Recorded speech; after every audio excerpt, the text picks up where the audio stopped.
Hi, this is Paul. Someone sent me this video, and a couple things to say about it. In a previous episode, I talked about the empty theology of some forms of liberal Christianity that peddle absurdities like having faith in faith. But there's another form of Christianity that is just as empty and dangerous, and that's political Christianity. You may not notice it at first because political Christians will make bold stands for the truth. They criticize Islam, even to the point of being called Islamophobes. Or they criticize transgender ideology to the point of being called transphobes. It's easy to think of them as being just one of the faithful and not as merely a friendly ally.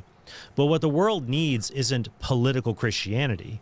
It just needs Christianity, the true faith of Christ that is found in his one holy Catholic and Apostolic Church. So what is political Christianity? I've noticed this term being used by atheists like Alex O'Connor and Stephen Woodford to describe people who identify as Christians, at least in some way, or who believe the world needs to be Christian even though they personally don't believe the central truth claims of Christianity. In some of these cases, a political or a cultural Christian outright denies being Christian himself. He might be a self-professed atheist who simply misses Christianity being the foundation of our culture rather than something else like radical wokeism or an encroaching radical Islam.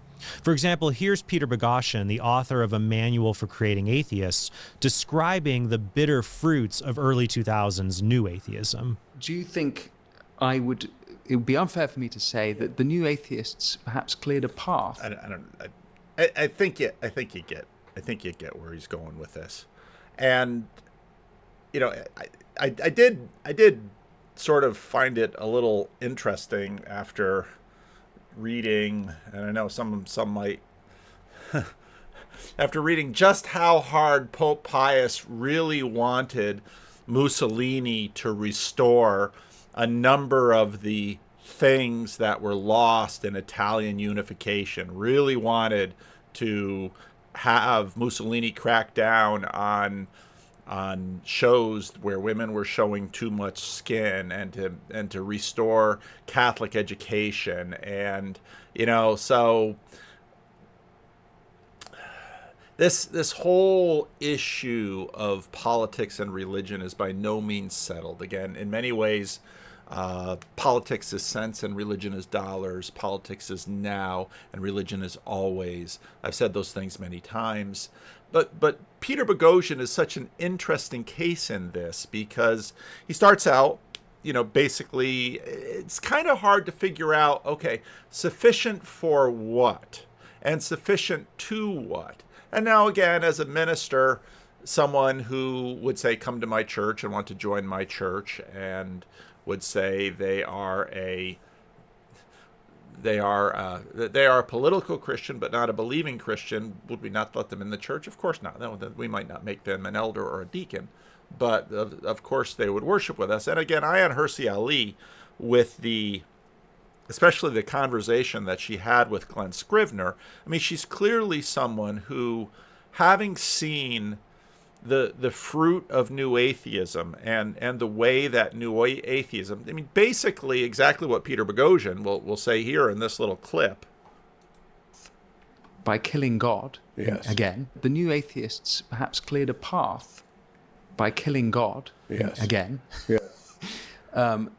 For these new religions these new quasi-religions, pseudo-religions to flourish. 100%. Is there a link? It's absolutely true. And I think there was a Pollyanna attitude that many new atheists had that somehow will bury God, borrow a turn of phrase from Nietzsche, and everybody's going to be living in some rational paradise. Or here's Richard Dawkins, author of The God Delusion, calling himself a cultural Christian. So I've come to the days, I do not believe a single word of. Well, most of us have heard most of these arguments, and then talks about Ayaan Hirsi Ali a little bit. Okay. And that is a matter of choice. Notice how Ali phrases this. I choose to believe it. On the one hand, it is true that at some point we have to decide and use our wills when we make an act of faith. We make a choice to accept something as true, even if there are lingering difficulties. But on the other hand, saying I choose to believe it can make it sound like what matters most is the decision to believe something is true rather than the conviction that what you believe actually is true. Now, there's a whole lot right about this that I don't want to simply dismiss. But in terms of the priority about how real people come to faith, they discover something and they begin to lean into it. And Ayaan Hirsi Ali's story is really clear about this. She found her old way of life unworkable emotionally, and so she starts going into it. Even the story where I'll find the story. Here in this story, Jesus comes down from the Mount of Transfiguration, and there's a boy, and the disciples have been unable to exorcise the boy. Jesus is frustrated. I'm reading out of the Gospel of Mark. Jesus is frustrated, O faithless generation. How long shall I bear with you? Bring him to me. And so he asked the Father, how long has this been happening to him? And he said, from childhood. And often he has thrown him into the fire and into the water to destroy him. But if you can do anything, have compassion on us and help us. Jesus said to him, if you can believe, all things are possible to him who believes. Immediately the father of the child cried out and said with tears, Lord, I believe, help my unbelief. It's like, well, how much do you believe, and how much of this stuff is just, this is what I need right now, and I'm going to say what I need to say, and just by virtue of hopefully you doing something for this child that I love. And so, yes, there are certainly issues with political Christianity and Christianity that is sort of lodged in a political space. And again, this is tremendously ironic in the in the cultural space now, where increasingly you see elements in the broader culture and in nations that are post-Christian, and even in places like France and Italy that are decidedly post-Christian. Again, in the 19th century, when in Italian unification, they conquered Rome and took it away from the papacy. I didn't know any of that history, and just reading that history has just absolutely been fascinating. But the way people come to faith is little by little by little. And then he goes on to talk about, let's see, I want to get to where he talks about truth, because I think this is, when it comes to a lot of the work that we've been doing on how people work, when you think about Ian McGilchrist, this is just more of the sort of emissary way of thinking that it's not really how people work. Now, he does make a point here that there's a certain amount of correspondence between some of the new, let's say, phenomenological sort of creeping into faith that there is in some liberal stances. And I think there's a valid point to make there. There is some correspondence. But I think in the case of many of these people, and in fact many people that I've talked to downstream of Jordan Peterson, they come to me and they'll say things like, look, I have difficulty with all sorts of these propositions, and so therefore I can't be a Christian. And I think, again, you believe in community. The propositions, all these propositional statements that you think are right and wrong and true and false, you'll be surprised how much and how quickly those things will give when you become convinced by a lot of lived experience, usually within the context of the church or in the context of believers, that, well, maybe my propositions will change, and the truth claims that I assert with respect to the rest of the world, they will fold. Okay, here's one place that he said it. And this dialogue shows why. Listen to her response and notice how the utility of Christianity is valued over the truth of Christianity. I find that Christianity. And when he sets it up that way, the utility of Christianity. Okay, the utility of Christianity for what?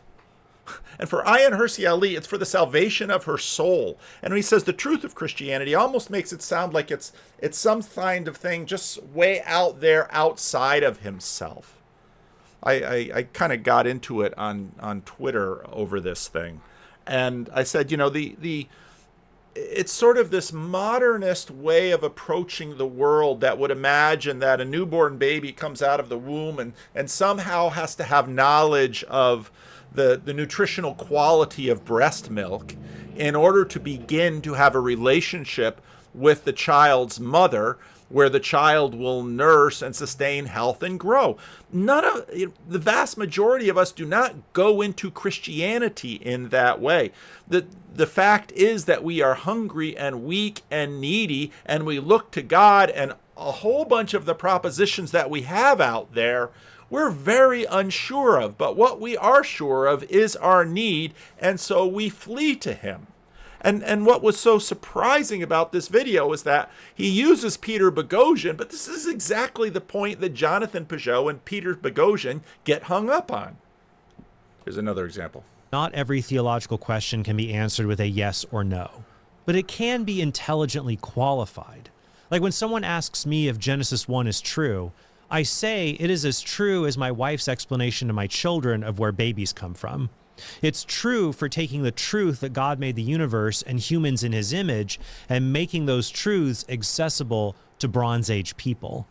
But instead of even doing that, Jordan Peterson often criticizes those who just want to get straight answers out of him. For example...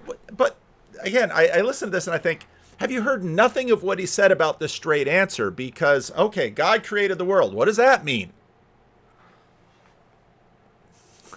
And somehow that God created the world, this is something for me to build my faith on.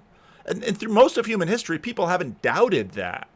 What they have questions about and what they have needs for is in very practical terms the utility of a statement like God is love with respect to the real things that are going in their life right now. Now, when Jonathan tries to help someone like Peter Boghossian understand where he's coming from, it's really difficult often. And it's really difficult, again, because in some ways hierarchies bind and blind. And there is implicit in our common culture a sort of way of approaching these questions that in some ways Trent Horn and Peter Boghossian are on the same page with. And you can go back to Jonathan Pageau talking to Adam Friended and Stephen Woodford, Rationality Rules, and you can see these things playing out there because Jonathan is approaching these questions in a very different way.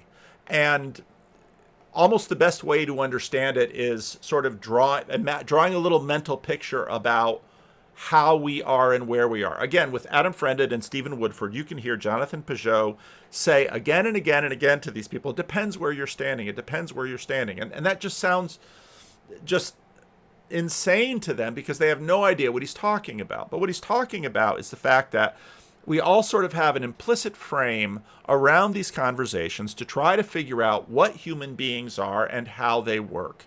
And the implicit frame that is behind Peter Boghossian's approach to this and Trent Horn's approach to this is that human beings somehow stand outside of everything and we sit there as sort of autonomous choosers evaluating truth claims. And when the truth claims are presented to us, depending on the evidence that we have for these truth claims, we then make these rational choices and then a whole bunch of other things follow from them. Usually the categorizations of are we a Christian? Are we not a Christian? Or a political Christian? Or what have you? And Pageau is approaching these things in a completely different manner. And again, to go back to Jordan Peterson, if you go back to Maps of Meaning, he begins that book and saying, basically, there are two ways to approach the world. You can approach the world as a world of objects and a form for action. And what Peterson does in Maps of Meaning and what he's done consistently, and where he's sort of on the same page with Peugeot, is that they're both recognize that you don't actually approach the world like I sort of stand outside and I make judgments about truth claims, and the things that have the most truth claims will somehow wind up being what I think.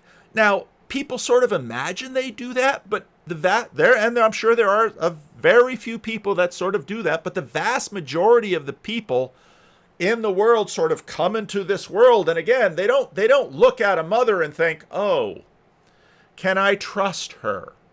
And they don't look at a breast that is going to nurse the child and think, well, I need to have an evaluation of the truth claim and the content of the milk that I'm about to receive. No, that is not how we work. Now, when Peugeot talks about religion, he is talking about sort of these base assumptions that are usually beneath our level of cognizance that we use to sort of mold the world. And what amazes me is that many of the atheists who for years have been making the argument, well, if you were born in Saudi Arabia, you'd be Muslim, and if you were born here in Quebec, Canada, you'd be a Christian, or then maybe a secularist, or, well, that's exactly right. And why would that be? Do you think people in Quebec and Saudi Arabia sit outside their existence and evaluate the truth claims about their religion? Now, of course, the philosophers are like, well, maybe they should. Well,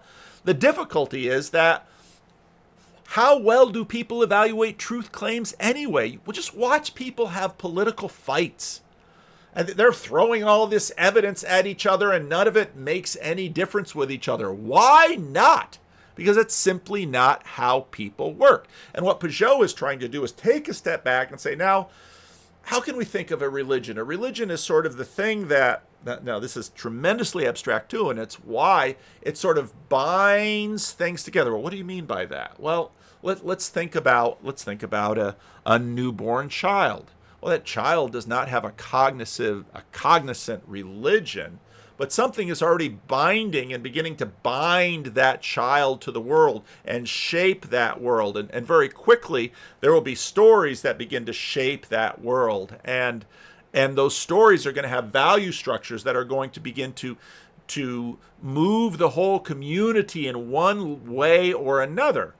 And people want to talk about, well, truth claims. Well, okay, now truth claims are not in any way unimportant, but we don't approach them like this other story of how we approach life imagines we do. So let's have Jonathan talk a little bit. Religion.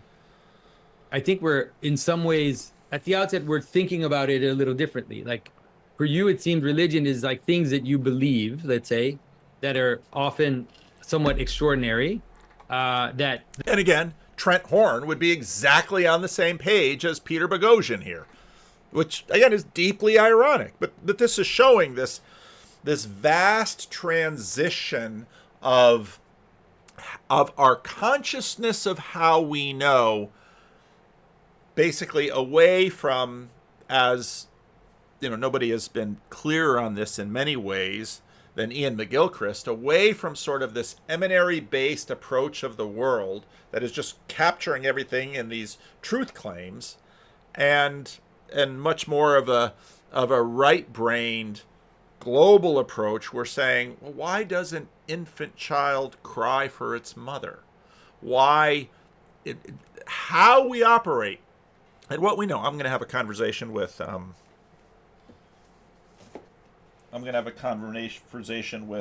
Esther Meek. She sent me her book. She contacted me. She said she wanted to talk to me, and it's a big book.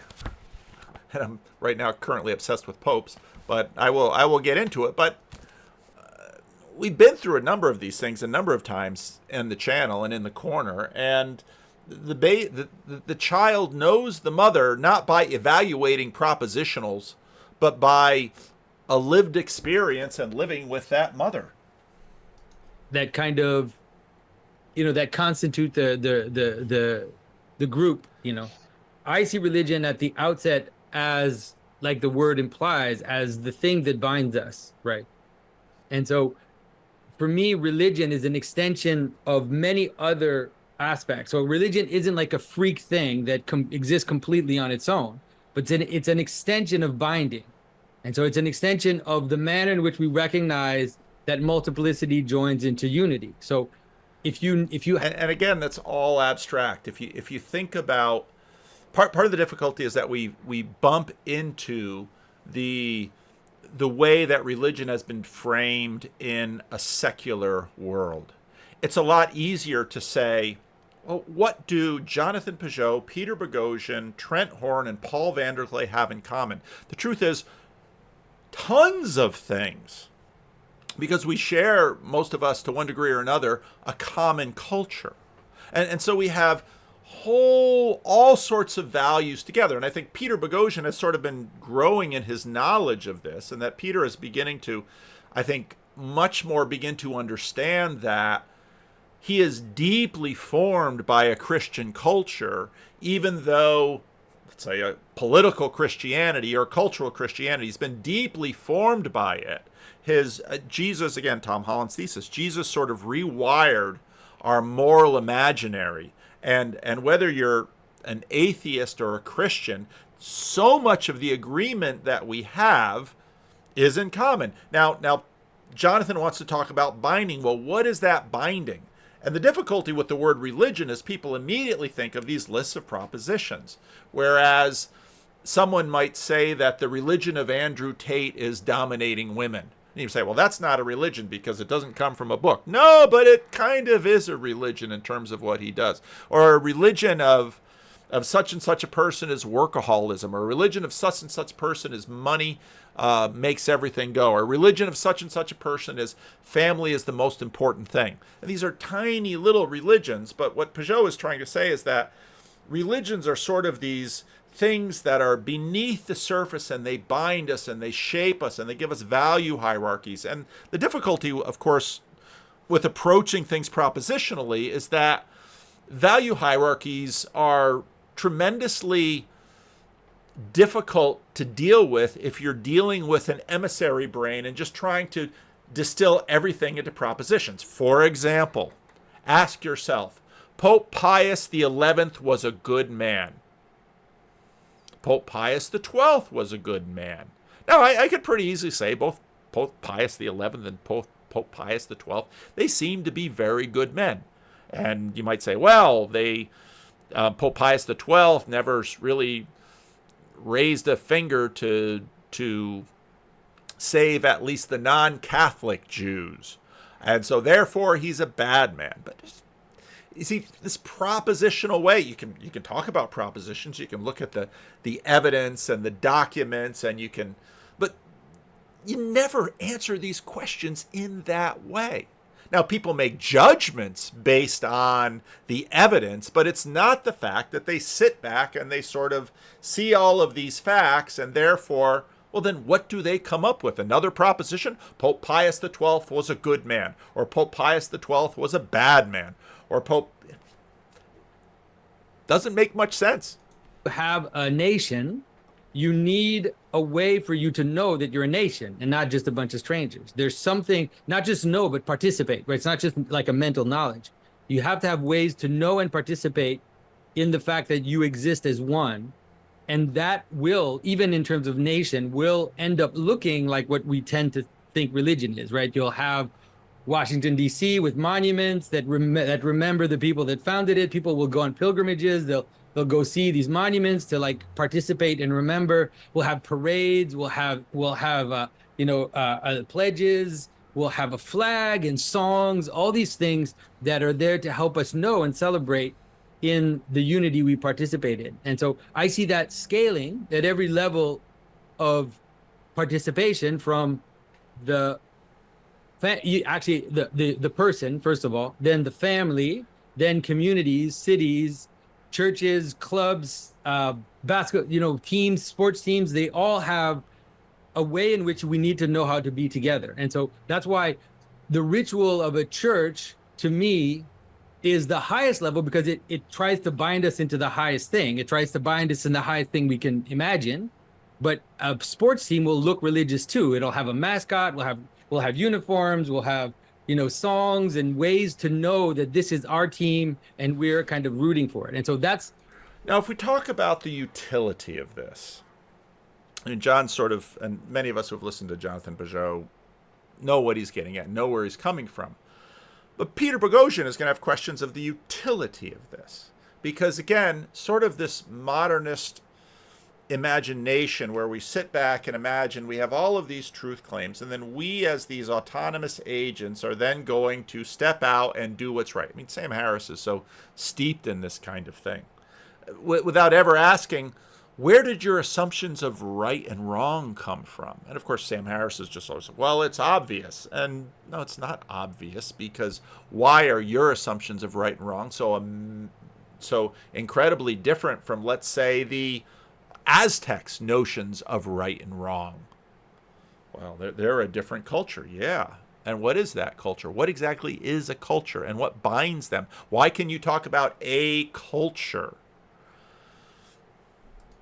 To me, maybe that's the big difference at the outset, which is why, just to finish on this, which is why when I look at the woke thing, I can see that it's religious, because it's a mode of binding that has celebration, ritual, that has all of those things. But wokeism is a thing, and Jonathan would say there's something that binds it together. Now, if you actually have to sit down and make a list of propositions that you can use to identify wokeism, well, you can probably do it to some degree, and people really work hard on that.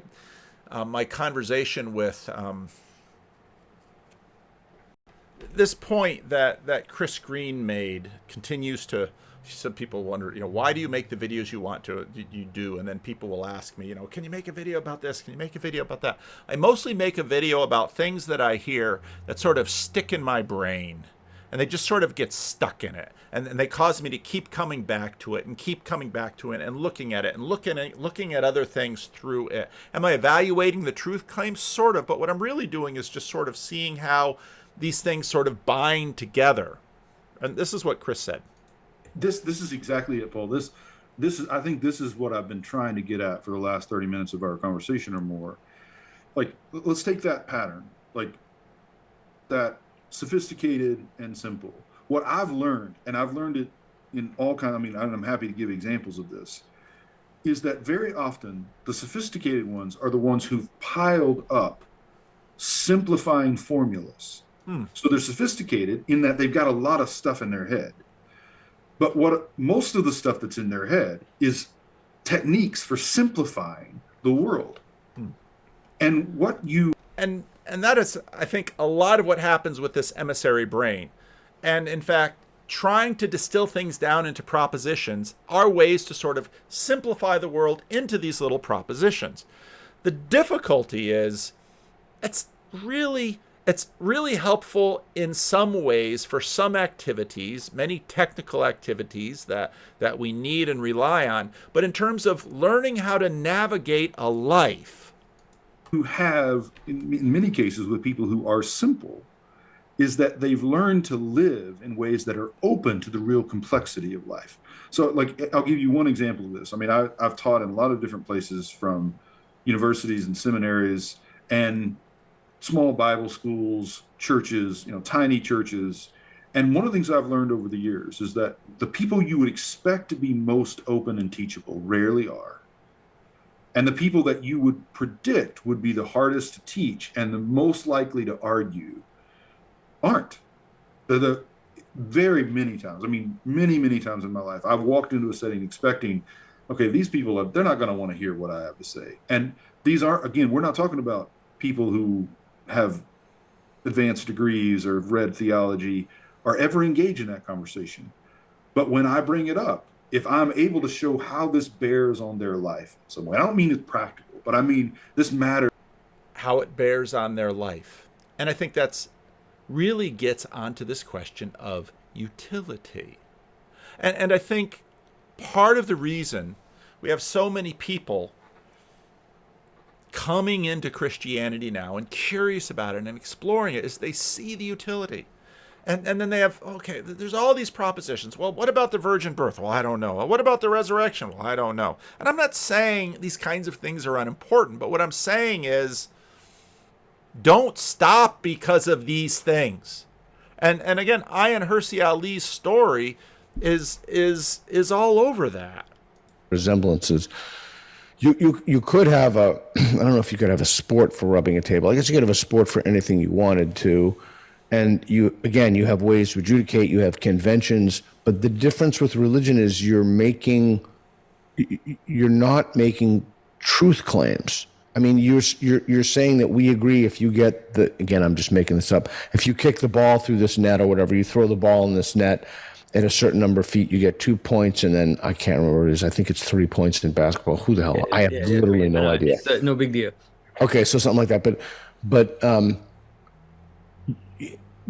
we're talking about specific things. We're talking about linguistic propositions, so sentences in which communities agree that belief in those is fundamentally constitutive of what it means to belong in the community. For example, and again, I'm part of a confessional church, and so what Peter is saying here, in many ways, the church sort of agrees and operates with it, but I think down underneath there are other codes that are running, and I've noticed this all my life, and this has been part of the reason that I've always had a degree of skepticism about whether confessional churches really are what they say they are, and religious systems really are what they say they are. And again, I'm not a skeptic in these things. I'm a Christian Reformed minister in good standing who has to subscribe to a confession and sees the value of it. I see all of that.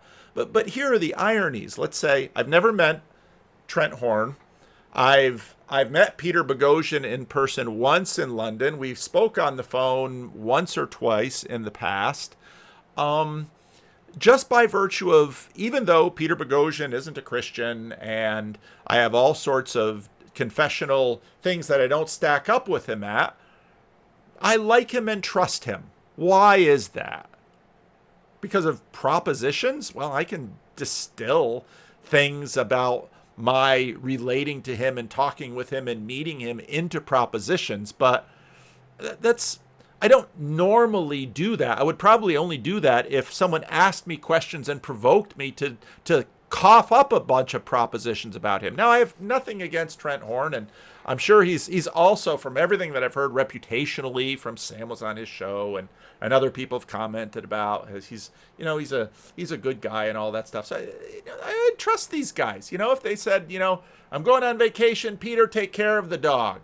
I think Peter would do a great job taking care of the dog. So would Trent Horn. Now, Jonathan Peugeot, I know better than either of them, and I trust Jonathan Peugeot.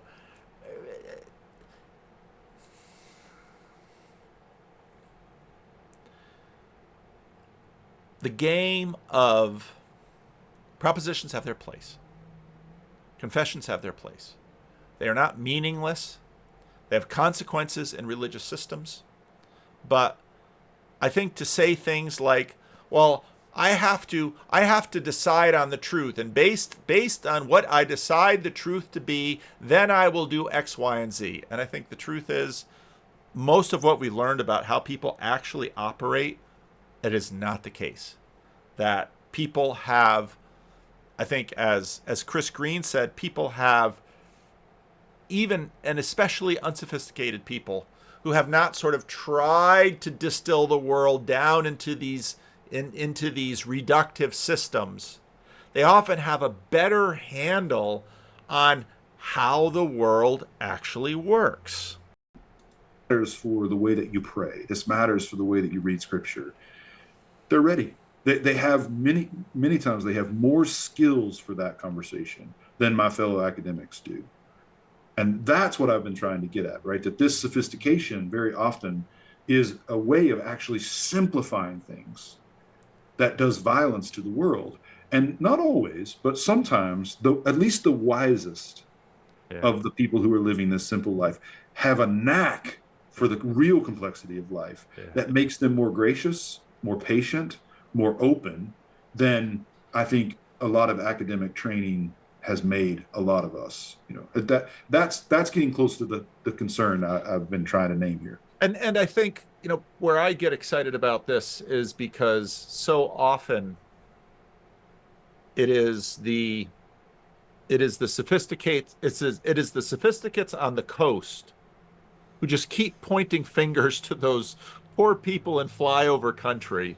Yeah. Who, they might have the kitschy Christian stuff on their walls, and if you poke at them, they'll vomit out to you whatever little religious hokey cliche that they might have picked up, and so they're dismissed and scorned for this. Mm-hmm. But as a pastor, when I look at them in community, I think some of these people are outshining you. Oh, of course. Because they know how to love their neighbor. Mm-hmm. And if you got into trouble, they would jumpstart your car. and so, I saw this in, my father's ministry in Patterson, and I continue to see this, not just in flyover district, but in coastal areas. And so then to take some of this and say, okay, well, how are we going to talk to the sophisticates over here?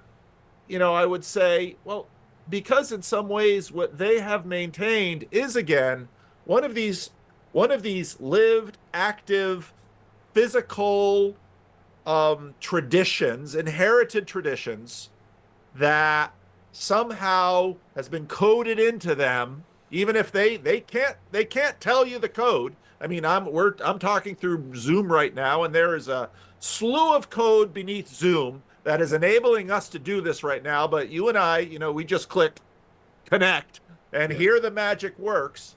And this is also some of what's going in, and I think this is part of what I've seen going on in terms of a new fascination for sacraments. Mm-hmm. that is sort of creeping up in the churches. That we might not be able to tell you why we're doing this, and we might not be able to argue for a sophisticated theology of sacraments very well, but this is what we do. And somehow, even if we can't notice it very clearly or prove it statistically, it's good enough in my life that I say, people who do that, on average, utility, again, do a little better.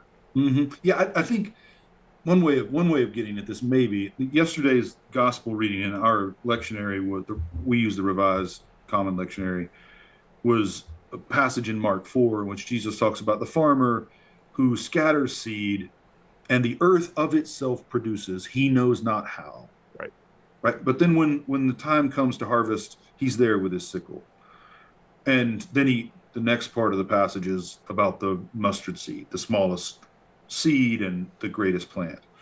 And I think some of what you see there, there's the farmer is the most likely to know that he doesn't know exactly how this works, precisely because he works so hard at what he does know. Right. So he knows, like, this is the seed I've got to use. This is the soil I've got to have it in. This is the season of the year I've got to put it down.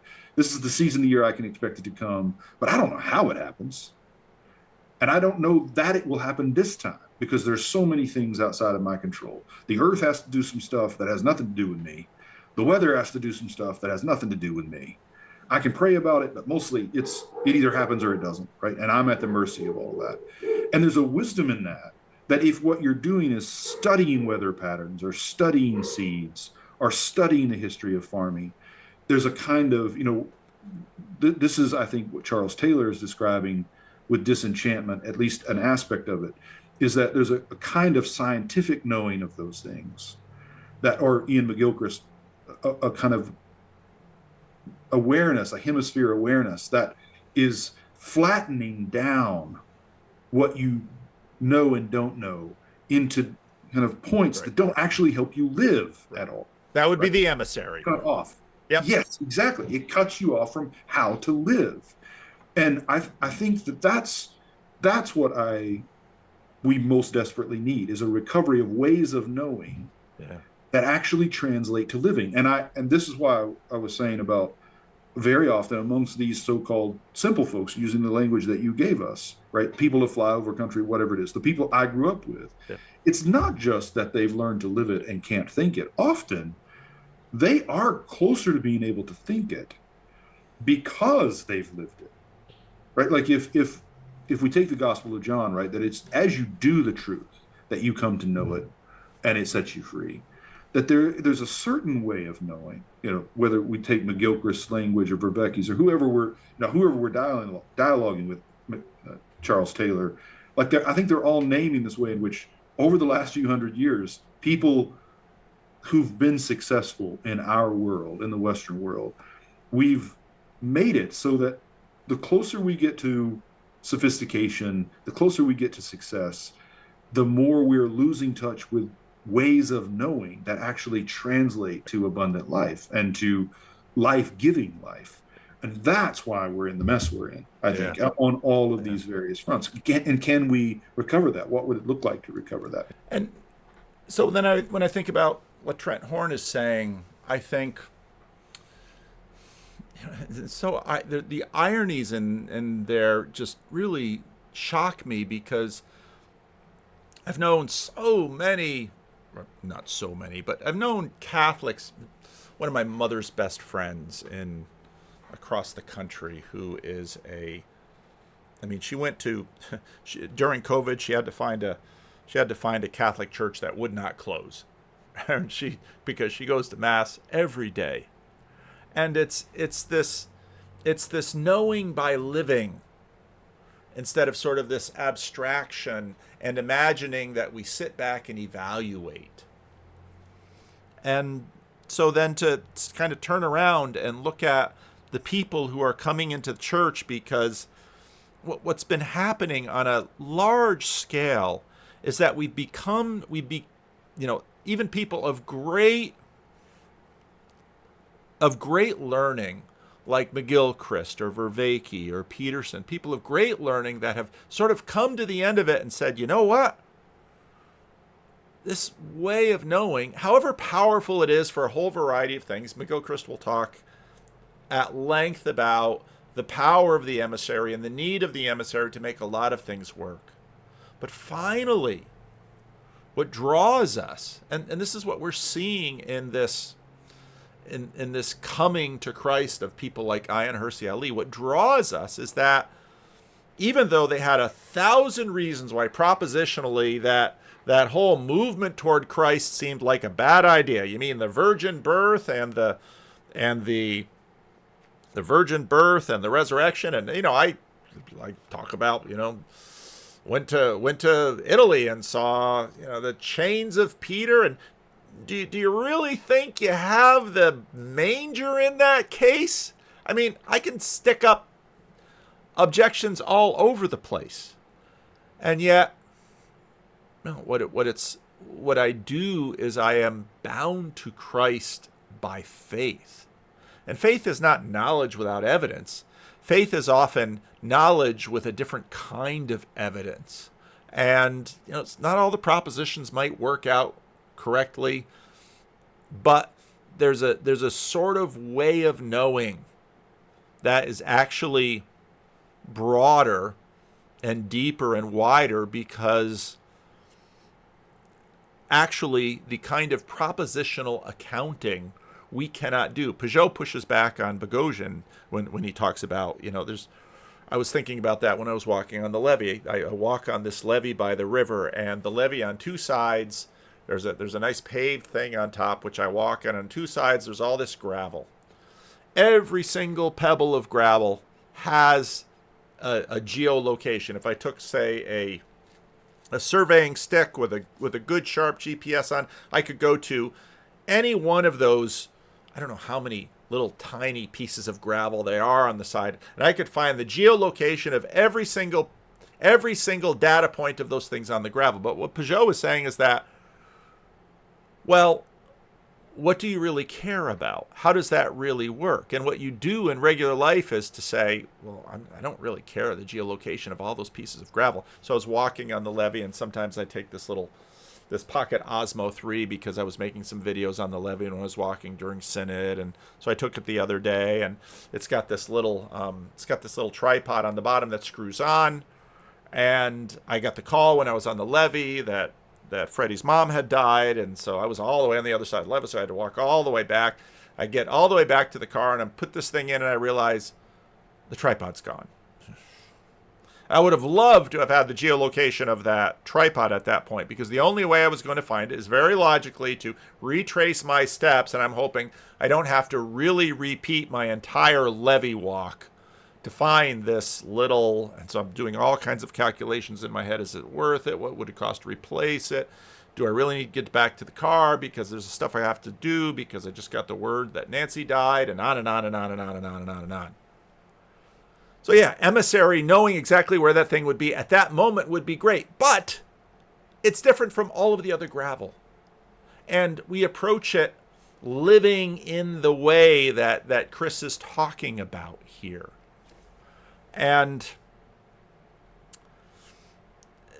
again, part of what has always sort of frustrated me about the way that Christians have talked about these things is you can find, and I think you can find this in the Gospels as well. You can find people who, well, I don't believe in Jesus, and I don't believe in this, and I don't believe in that, but sometimes they outperform Christians in ways that Christians should outperform them, if you imagine that by virtue of their commitment to certain propositions, etc., etc. And again, I'm a pastor of a confessional church. I'm not saying that propositions are unimportant, but it is far more complex. And you see that in the Gospels, where, you know, this centurion who has an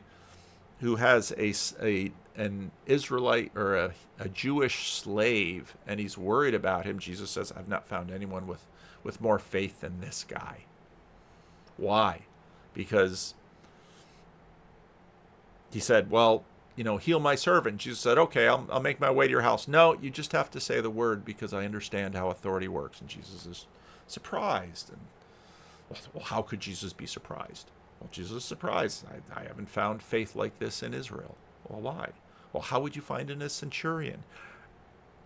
It's a mysterious thing. And so, yeah, I don't know. This is a messy video again. And, you know, I pause to make videos like this because I don't, you know, necessarily want to ruffle Trent Horn's feathers or alienate people. But I just saw these videos and I thought, you know,